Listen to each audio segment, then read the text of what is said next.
우리가 하나님 예비하신 은혜의 말씀을 사귐이라는 제목으로 함께 은혜 받고자 합니다. 자, 나의 베프,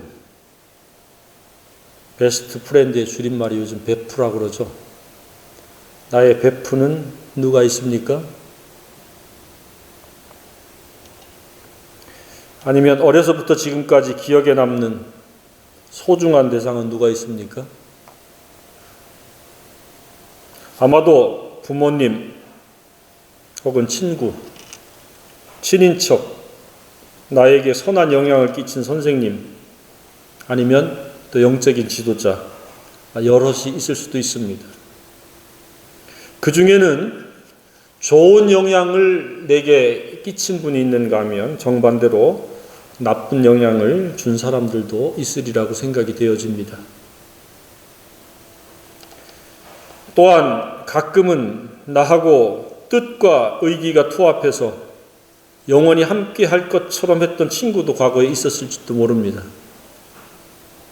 그런데 사람이 하는 일은 영원하지 않습니다. 안타깝게도.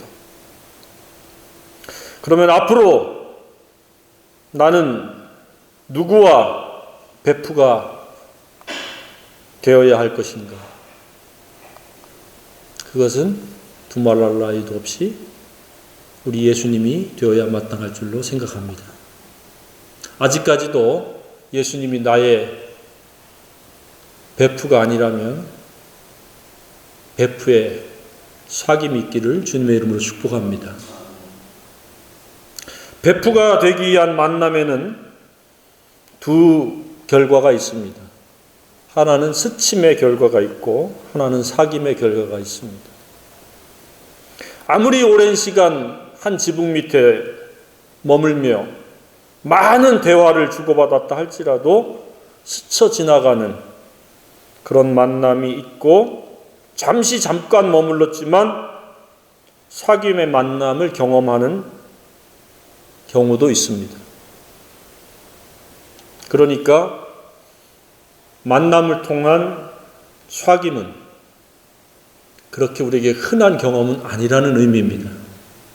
수많은 그 만남 속에서는 거의 대부분이 스쳐 지나가는 스침에 불과하다는 겁니다. 부모 자식 간에도 마찬가지입니다.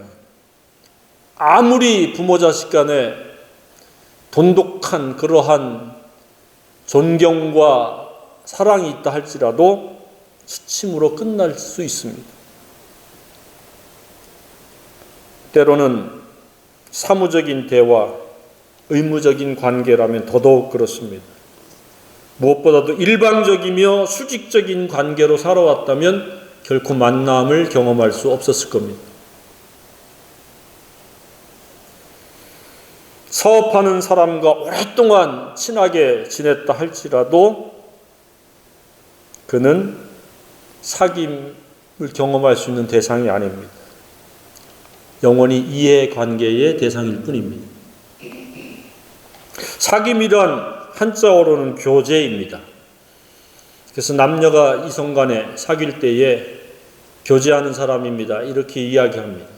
우리말로 순우리말로 사귀고 있습니다. 이렇게 하면 좀 쑥스럽게 여겨지는지 교제합니다. 라고 얘기하는 경우가 많이 있습니다.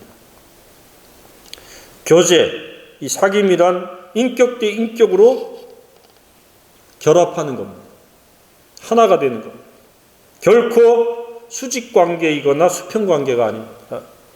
수직관계가 아닌 수평관계라는 사실입니다.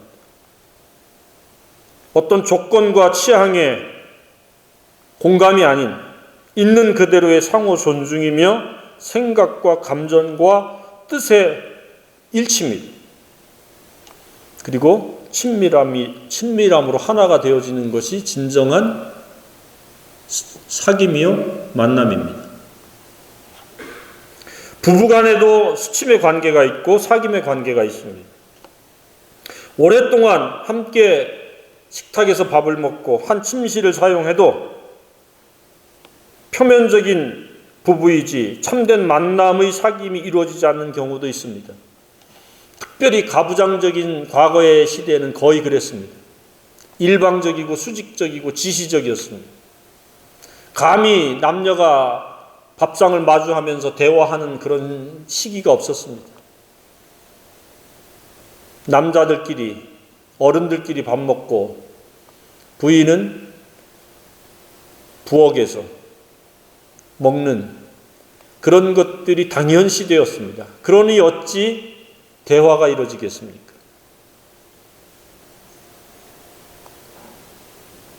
사귐이란 무엇입니까? 있는 그대로를 존중하고 배려하면서 1차원을 거쳐서 5차원의 대화의 핵일점을 경험하고 함께 나누는 것이 사귐입니다. 앞으로 미래에 누군가를 사귄다. 현재 사귀고 있다. 그랬을 때 그 사귐이 진정한 사귐인지 스침인지 오늘 이 말씀을 통해서 분명히 알게 되리라고 생각이 되어집니다. 자, 지금까지 살아오면서 누구와 5차원의 대화를 나누는 사귐의 만남을 경험해 본 적 있습니까? 갑자기 1차원, 5차원 그러니까 이게 무슨 말인가 하고 의아할 수도 있겠지만 쉽게 설명을 드리면 대화에는 5차원의 대화까지가 있습니다. 1차원의 대화는 오늘 날씨가 참 좋다. 바람이 선선하게 분다. 이러한 날씨 이야기. 오늘 뉴스에 보니까 이러이러한 뉴스가 있었다. 오늘 잘 잤습니까? 식사했습니까? 이건 다 1차원의 대화입니다. 아무리 진지하고 예절을 갖춰도 1차원의 대화입니다. 2차원의 대화는 조금 더 진일보해서 내가 어느 마트에 갔더니 오늘 반짝 세일을 해서 물건을 이러이러한 것들을 샀다. 어느 학원에 가니까 참 친절하게 아이들을 생산성 있게 가르치더라. 이러한 정보의 공유. 그리고 내가 이거를 요리하는 법을 깨달았다. 이런 지식의 공유, 정보의 공유가 2차원의 대화입니다. 대학 강단에서 교수와 학생들이 진지하게 질문을 하고 대답을 하는 것이 2차원의 대화입니다. 3차원의 대화는 그럼 무엇일까요? 여기서부터는 서로의 생각을 나누고 공유하는 겁니다. 내 생각은 이렇다. 네 생각은 어떠하냐? 나는 이렇게 생각한다. 너는 이렇게 생각한다. 나는 이렇게 기분이 좋았는데 네 기분은 어떠느냐? 별로였냐? 하는 이 생각, 정신적인 것을 공감하는 게 3차원의 대화입니다. 근데 우리 한국 사람은 1, 2차원의 대화는 굉장히 활발한데 3차원의 대화도 잘 넘어가지 못합니다. 4차원의 대화는 무엇입니까? 서로의 감정을 나누고 교류하는 겁니다. 울면 같이 울고 웃으면 같이 웃고 그 상대의 아픔을 나도 아련하게 같이 느끼는 상태, 느껴줄 수 있는 것. 이것이 4차원입니다. 근데 이 4차원에 넘어가는 것은 굉장히 성숙한 사람이요. 정말로 만남을 추구하는 사람들입니다. 4차원의 대화도 이루어지지 않습니다. 그럼 5차원의 대화는 무엇입니까? 서로의 생각과 감정과 최종적으로 그 뜻이 일치되어서 희열을 느끼는 것, 기쁨을 함께 나누는 것, 함께 전율하는 것, 함께 공감하는 것, 전인적인 공감을 이루는 대화, 이것이 5차원의 대화입니다. 하나님께서도 우리와 대화를 하실 때 이러한 5차원의 대화를 원하십니다. 하나님 뭐 주세요, 뭐 주세요, 뭐 해주세요, 뭐 해주세요. 이것은 일방적으로 쏘아 올리는 1차원의 대화입니다. 주님 제 마음이 이렇게 아프고 주님도 이렇게 아프시죠. 그랬을 때에 주님으로 말미암아 희열을 느낄 수 있고 공감할 수 있고 그 아픔에 십자가에 동참되어지는 것. 그것이 5차원의 대화요. 성령에 충만한 상태입니다. 어린아이는 먹을 걸 주면 좋아하고 그걸로 땡이지만 성숙한 사람은 대화를 통해서 기쁨을 맛보고 하나 되는 그 희열을 누리는 사람들입니다. 그러니까 이 사귐을 이루어 간다라는 것은 그 사람에게 있어서 매우 성숙한 사람이라는 겁니다. 성숙하지 못하면 5차원의 대화에 관심을 가질 수도 없고 또 그것을 실현할 수도 없습니다. 매일 1차원, 2차원에서 헤맵니다. 먹는 거 가지고 기뻐하고 뭐 가진 거 가지고 기뻐하고 뭐 선물 주고받는 거 갖고 그냥 희희낙낙하고 그냥 그것은 5차원이 아닙니다. 이벤트요, 기만이요, 점수 따기에 해당되는 인간의 얄팍한 위선입니다. 아마도 일평생 동안에 5차원의 대화와 사귐을 경험해보지 못한 채로 일생을 마감하는 사람들도 있을 줄로 생각되어집니다. 이를테면 어떤 특정 직업을 무시하는 것은 아닙니다. 장사하는 사람은 늘 장사만 하다가 끝납니다. 장사하는 사람이 5차원의 대화로 넘어갈 시간들이 없어요. 부부간의 대화도 오늘 얼마 남았고 얼마 했고 맨날 그 어떠한 그 2차원의 대화를 못 벗어나는 함께 희열을 느끼는 뜻의 일치, 목적의 일치, 감정의 일치 그런 게 없습니다. 잘해봤자 본능의 찰나적인 일치를 이룰 수 있을지 모르지만 그것은 대화는 아닙니다. 사람은 스침의 관계가 아니라 한 명 한 명 사귐의 관계로 인간관계를 발전해 나가야 될 줄로 생각합니다. 하나님께서 나에게 허락하신 인간관계는 스침의 관계로 그냥 끝마치라는 것이 아니에요. 수만 명, 수천만 명을 알아도 다 스침입니다. 그러나 몇 사람 아닐지라도 사귐을 통한 그 만남이 이루어지는 5차원의 대화까지도 갈 수 있는 그런 사람들이 하나 둘씩 더해지기를 주님의 이름으로 축복합니다. 그럼 많지 않아도 됩니다. 사람은 영향을 주거나 영향을 받습니다. 우리 자신들이 5차원의 대화를 추구하는 그런 훈련된 사람, 성숙한 사람이 되어서 그러한 사람들을 하나씩 영향력을 끼쳐야 될 줄로 생각합니다. 그런 사람들은 나보다 나이 연령이 많든 사회적인 지위가 높든 상관이 없습니다. 5차원의 대화를 할 수 있는 그런 훈련된 사람이 되어지기를 바랍니다. 사람은 어떻게 사귀느냐에 따라서 또 누구와 사귀느냐에 따라서 매우 큰 영향력을 주고받습니다. 그래서 하나님께서는 우리가 너희는 세상의 소금이요 영향력입니다. 그래서 우리는 맛을 잃지 않는 소금과 같은 영향력이 되어야 됩니다. 세상에서. 그리고 빛도 영향력입니다. 빛이 비치면 어둠은 물러갑니다. 그래서 우리는 영향력이 되라는 겁니다. 하나님. 무슨 영향력? 좋은 영향력, 선한 영향력이 되라는 겁니다. 그냥 이 세상에서 그냥 한 사회적 이론이 아니라 영향력 있는 이론이 되라는 거예요. 그래서 나와 사귀면 그 사람이 변화돼야 돼요. 내가 그 사람하고 사귀었을 때 내가 그 사람에게 영향을 받게 되는데 나쁜 영향을 받게 된다라고 하면은 사귀면 안 돼요. 오히려 내가 그에게 영향력을 미칠 수 있다면 누구든지 사귀어야 됩니다. 잘못 사귀면 어떻게 돼요? 친구 따라 강남 간다고 친구 따라 지옥 갈 수 있습니다.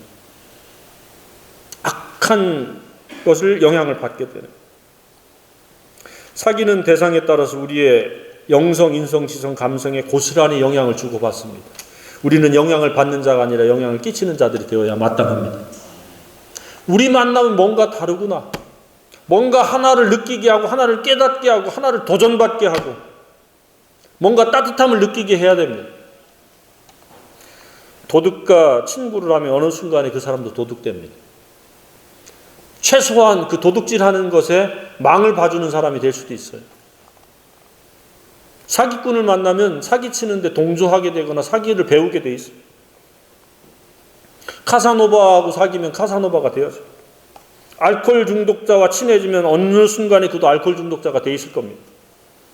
도박 중독자와 사귀게 되면 어느 순간 도박꾼이 되어지는 겁니다. 불평불만, 환멸 가득 찬 사람하고 사귀게 되면 불평불만, 환멸 가득한 그런 사람이 되어버린 거예요. 반면에 소금과 같은 사람, 빛을 비추는 사람과 사귀면 어느 순간에 소금과 빛의 사람이 되어지는 겁니다. 그래서 우리는 빛 대신 주님과 베프, 친구로 사귀어야 됩니다. 베스트 프렌드가 돼야 됩니다. 주님은 빛일 뿐만 아니라 길이요, 진리요, 생명입니다. 모든 좋은 것의 원인이 되십니다. 그래서 그분과 사귀면 우리도 모든 좋은 것의 원인의 통로가 되어질 수 있습니다. 예수님과 사귀면 어느 순간에 우리가 예수님을 닮게 되어 있습니다. 그래서 모든 사람에게 있어서 첫 번째 사귐의 대상은 예수님이 되셔야 됩니다. 이걸 오늘날 어휘로 베프, 예수 나의 베프. 저는 only Jesus, only 유일하게 예수님 내 친구입니다. 그 다음에 이제 사람입니다. 그 다음에 이제 아내와 자식들과 성도들과. 아무리 부부 사이가 좋아도 세컨드 그 베스트 프렌이지 퍼스트 베스트 프렌은 아니에요. 예수님이 베스트 프렌입니다. 저는 대화를 들어주는 것과 하는 것을 좋아합니다. 결코 일방적이고 수직적이지 않습니다. 아이들에게도 그렇습니다. 절대 주관적으로 이래라 저래라고 해본 적이 없습니다. 방향은 제시를 해주되 개인의 의사를 최대한 존중해줘. 그리고 만나면 친구처럼 대화합니다. 관계만 부모 자식이지 대화로 합니다. 영적인 대화로 합니다. 그래서 공감하기도 하고 정정해주기도 하고 이처럼 5차원의 대화와 사귐은 곧 하나님께 예배드리는 것과 다를 바가 없습니다. 하나님과 지속적으로 4차원, 5차원을 오가면서 대화를 나누며 그것이 말과 행동으로 나타나는 것이 예배입니다. 이 공적 집회도 예배의 한 부분이지만 24시간 365일 주님과 대화를 하는 겁니다. 쉬지 않고 기도하는 것도 대화입니다. 감사하는 것도 대화의 한 표현입니다. 그런 진정한 하나님의 베프, 예수님의 베프. 그래서 그분과 5차원의 대화로 동행하는 생애가 되기를 주님의 이름으로 축복합니다. 보여지는 사람도 베프가 있어야 되겠지만 1차적으로는 예수님이 베프입니다. 그러니까 예수님에 관해서 아는 것이 아니고 예수님에 대해서 아는 것이 아니라 예수님의 그 영성의 자극을 받고 인성과 지성과 감성에 계속해서 접촉을 해야 됩니다. 차가 달리기 위해서는 스파크가 일어나서 전기 스파크가 일어나서 그 연료가 태워지는 것처럼 내 마음속에서 예수님의 인격과 접촉이 이루어져야 됩니다. 스파크가 이루어져야 됩니다. 그것이 5차원의 대화입니다. 진리를 공감하는 것, 읽을 때마다. 그래서 어떨 때는 눈물이 나고 어떨 때는 있는 그대로 주님 앞에 다 솔직하게 진솔하게 다 내 감정과 내 모습을 다 인정하고 하나님은 그 탓하지 않습니다. 잘못한 것을 뭐라고 하시는 것이 아니라 잘못한 것에 대해서 회개하지 않는 것을 뭐라고 하시는 겁니다. 그분은 마음이 매우 너그러운 온유하신 친구입니다. 사사건건 나타나가지고 참소하지 않습니다. 사탄은 사사건건 나타나서 고자질하고 참소하고 비판하고 정죄하지만 우리 주님은 한도 끝도 없이 우리를 받아주십니다. 탕자가 아버지의 모든 좋은 것을 다 나눠달라고 해서 가지고 나갔다가 다 말아먹고 갈 데가 없을 때 내가 아버지께로 가야지. 그래서 아버지께서 너 왜 그랬냐 따지지 않았습니다. 돌아온 것을 기뻐했습니다. 그리고 모든 좋은 것을 다시 제공했습니다. 우리 하나님, 그분이 그런 분입니다. 끊임없이 우리가 친구가 되기를 원합니다. 예수님과 사귀면 표식이 나타납니다. 어둠이 없습니다. 어둠이 잠시 비쳤다가도 진리에 의해서 금방 도망갑니다. 끊임없이 예수님과 더불어 먹고 마시는 완전한 연합을 꿈꿉니다. 잠시라도 예수님과 분리될까 봐 두려워하는 마음을 가지고 떠는 마음을 가지고 살아갑니다. 그러다 보니까 과거의 옛사람에 의해서 악한 정욕에 의해서 지배받지 않습니다. 삶은 딱 두 가지 형태입니다. 주님과 말씀 안에서 더불어 먹고 마시며 교제하며 만남을 이루어가느냐, 아니면 내 정욕을 그대로 따라서 살아가는, 그렇게 삶이 나누어집니다. 주님과 교제하면 자연스럽게 세상에 영향력 있는 소금과 같은 존재요, 빛을 비추는 존재가 되어지고, 내 정욕대로 살아가면 사람들과 치고받고 싸우고 욕하고 원망하고 그렇게 살아갑니다. 그러니 마음에 평안이 없습니다. 과정은 곤고와 환난이요, 결과는 사망이요 심판입니다. 그런데 예수님과 동행하는 영의 사람은, 예수님의 마음과 예수님의 생각으로 살아가는 사람은 평안이 있어요. 첫 번째가 평안이요, 밖으로는 생명입니다. 그런 생명과 평안의 생애가 되기를 주님의 이름으로 축복합니다. 우리는 목을 누군가가 누르면 3분 안에 대부분이 죽습니다. 그 정도로 연약한 존재입니다. 우리는 영원한 생명의 은혜를 주시는 우리 주님께 우리 마음과 뜻이 모아져야 됩니다.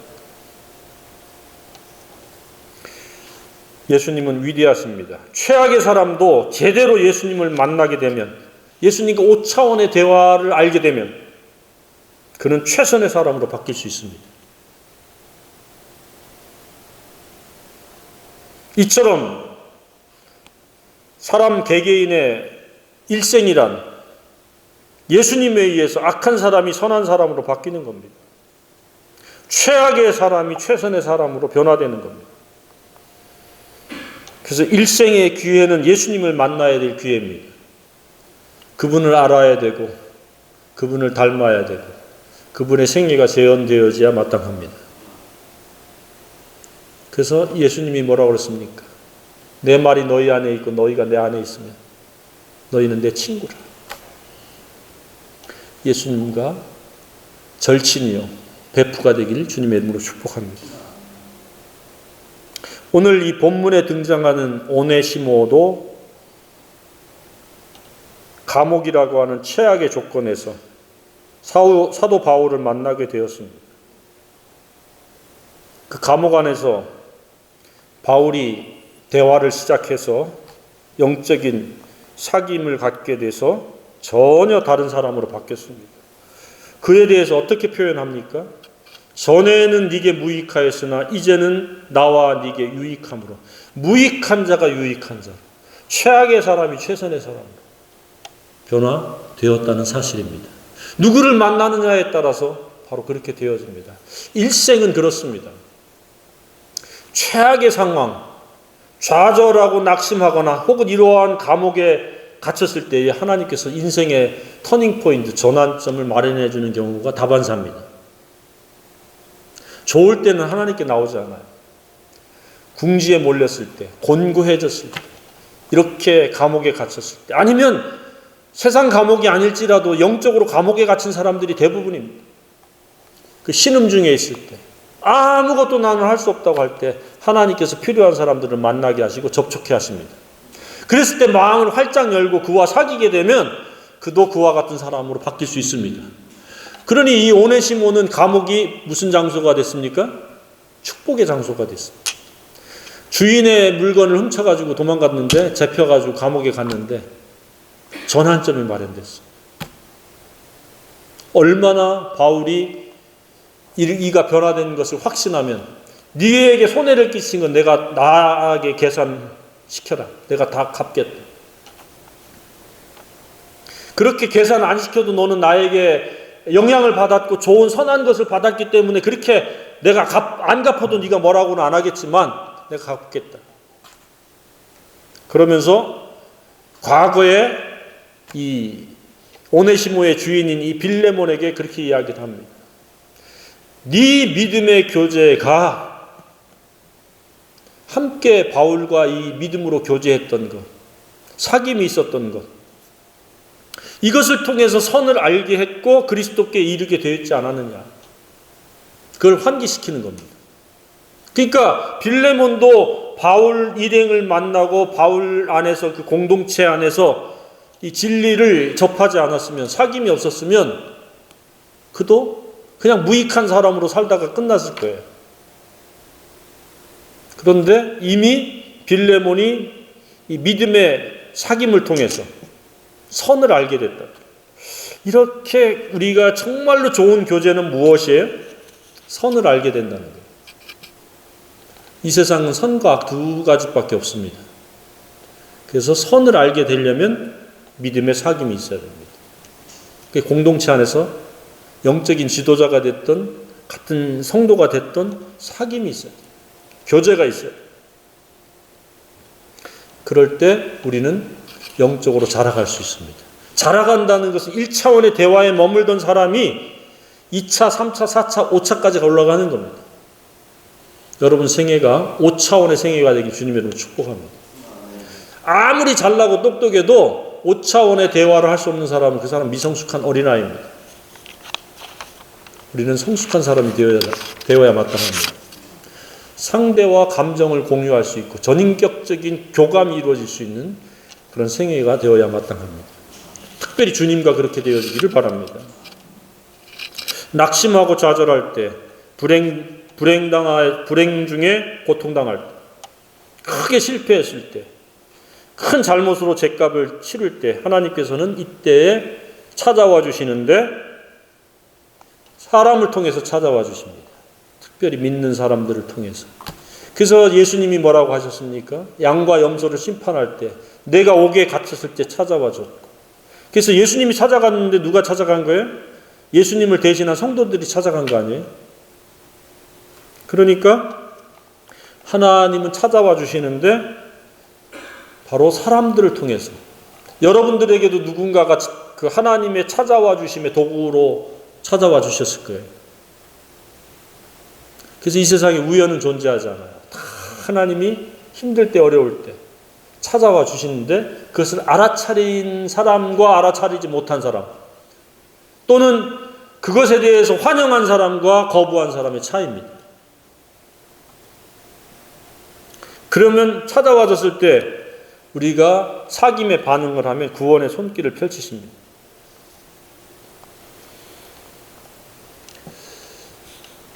이스라엘이 430년 동안 애굽에서 노예 생활했는데 처음부터 노예 생활은 아니었죠. 요셉 있을 땐 대접을 받았죠. 요셉이 똑똑하고 그 7년 가뭄을 슬기롭게 극복을 했기 때문에. 그런데 이제 어느 순간에 왕들이 바뀌고 죽고 새로운 왕이 세워졌을 때에 노동의 착취가 극에 달했습니다. 그래서 백성들이 막 장탄식을 합니다. 너무 힘들어서. 그랬을 때 하나님께서 모세를 보내셔서 전환점의 기회를 베푸셨습니다. 그래서 하나님의 은혜로 출애굽했지만 광야에서 어떤 결과를 만들었어요? 하나님과 감사와 찬양의 그 사귐으로 나아가야 되는데 이 불평불만의 대상, 원망의 대상으로 여긴 거예요. 불평불만이 친구가 될 수는 없습니다. 은혜에 대한 바른 반응이 아닙니다. 결국 무엇이에요? 하나님과 사귐에 실패를 했던 겁니다. 그래서 인생의 실패는 하나님과의 사귐의 실패입니다. 5차원의 대화로 나아가지 못한 거예요. 1, 2차원에서 놀다가 원망과 불평으로 쏟아낸 거예요.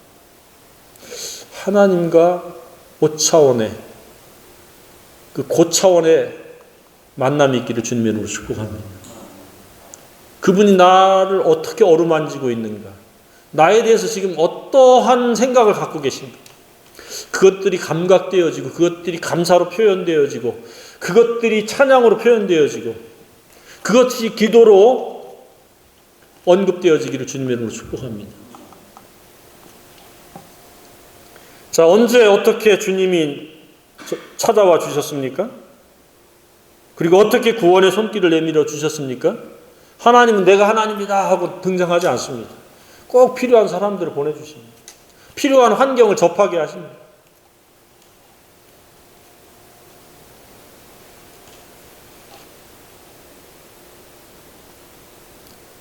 그 주님과 요즘은 어떻게 사귐이 이루어지고 있습니까? 마음을 다하고 뜻을 다하고 힘을 다하고 목숨을 다하는 사귐입니까? 아니면 그분의 사랑을 오남용해가지고 아직까지도 어린아이처럼 멋대로 살고 있습니까? 그분과 같이 생각하고 그분과 같은 인격과 그분과 같은 지성과 그분과 같은 영성을 갖추기를 바랍니다. 일방적이고 부분적인 앓에 멈추어 있지 않고 지속적인 만남과 사귐이 이루어져 가야 됩니다. 그래서 내가 예수님인지 예수님이 나인지 모를 정도까지 함께 이루기를 원합니다. 주님은 두 번째이거나 적당히 아는 척하는 대상이 되시길 원하지 않습니다. 언제 어디서나 첫 번째이며 전심의 사랑의 관계요 사귐의 대상이 되기를 원하십니다. 하나님께서는 오네시모에게 은혜를 베푸셔서 감옥에서 바울을 만나게 하셨습니다.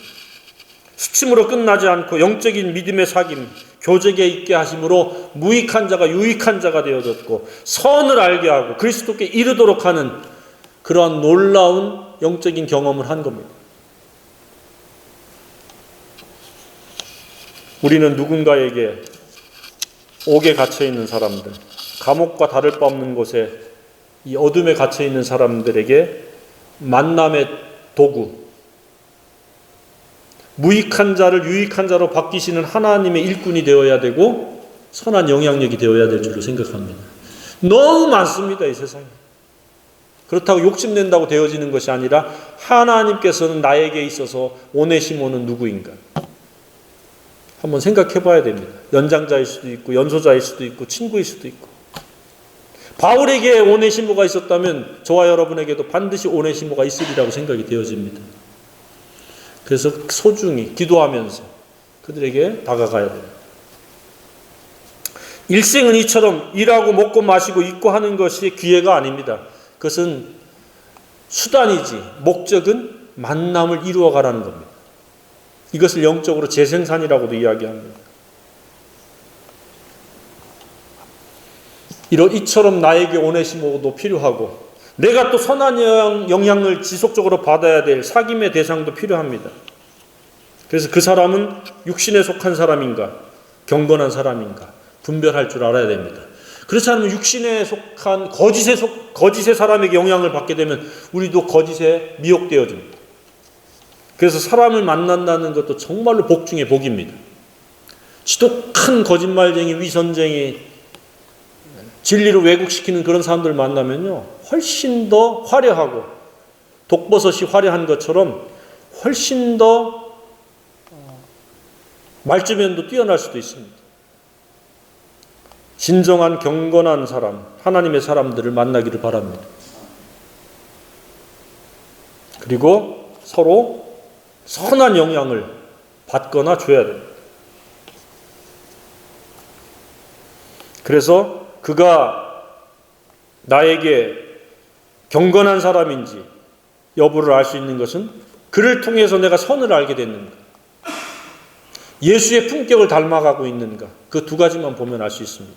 과거에는 나는 무익한 사람이었는데 유익한 사람으로 바뀌었는가, 내 꿈이 과거에는 이기적이고 육신적이고 그냥 이 본능적인 것이었는데 이제는 영적인 것으로 바뀌었는가, 그것만 보면 알 수 있습니다. 그러니까 사귐의 목적은 무엇이에요? 선한 것을 충분히 이해하는 사이가 되어진다는 겁니다.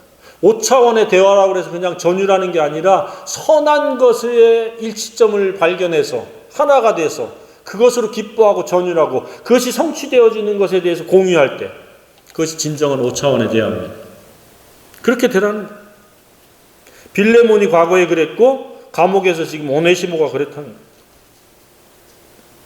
누군가 나로 말미암아 어둠에서 빛으로 사망에서 생명으로 바뀐다면 그것이 바로 선한 영향력이고 열매 맺는 삶입니다. 그런 생애가 되어야 마땅할 줄로 생각합니다.